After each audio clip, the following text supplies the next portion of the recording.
রাজস্ব ফাঁকির উচ্চ ঝুঁকিতে রয়েছে এমন ১০,০০০-এর বেশি প্রতিষ্ঠান জাতীয় রাজস্ব বোর্ডের স্ক্যানারে আসতে যাচ্ছে। আমদানিকারক প্রতিষ্ঠান, রিয়েল এস্টেট প্রতিষ্ঠান যারা বিভিন্ন ধরনের কেনাকাটা করে, যাদের বিরুদ্ধে তথ্য গোপনের অভিযোগ রয়েছে। এসব প্রতিষ্ঠান বিশেষ নজরদারির মাধ্যমে বাড়তি ৩৮,০০০ কোটি টাকা ভ্যাট আদায় করার লক্ষ্য ঠিক করা হয়েছে।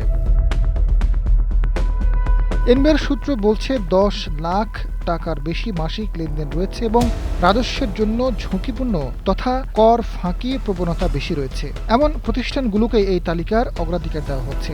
এছাড়া ভ্যাট ফাঁকির সন্দেহে থাকা তুলনামূলক ছোট প্রতিষ্ঠানকেও এতে অন্তর্ভুক্ত করা হবে। তবে মূল নজর থাকবে মাঝারি আকারের ব্যবসা ও বড় ভ্যাট দাতাদের উপর।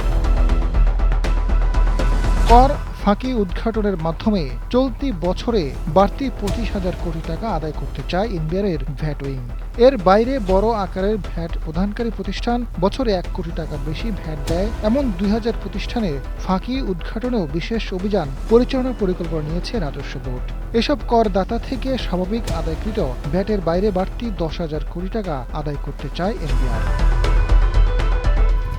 বিশ্লেষকরা বলছেন, অর্থনৈতিক কর্মকাণ্ডে দ্রুত গতি না এলেও ফাঁকি বন্ধ করার মাধ্যমে এই অতিরিক্ত রাজস্বের লক্ষ্যমাত্রা অর্জন সম্ভব।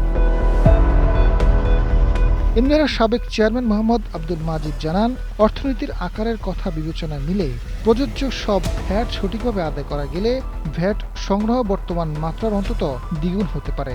বিভিন্ন প্রতিষ্ঠান ভ্যাট যোগ্য হওয়া সত্ত্বেও ভ্যাট দিচ্ছে না। কিছু প্রতিষ্ঠান ভোক্তার কাছ থেকে ভ্যাট নিলেও তা সরকারের ঘরে দিচ্ছে না। ফাঁকি উদ্ঘাটনে অটোমেশন এবং বিভিন্ন প্রতিষ্ঠান ও সংস্থার সঙ্গে সমন্বয় করা সম্ভব হলে তা ভ্যাট ফাঁকি রোধে সবচেয়ে ভালো ফল দেবে।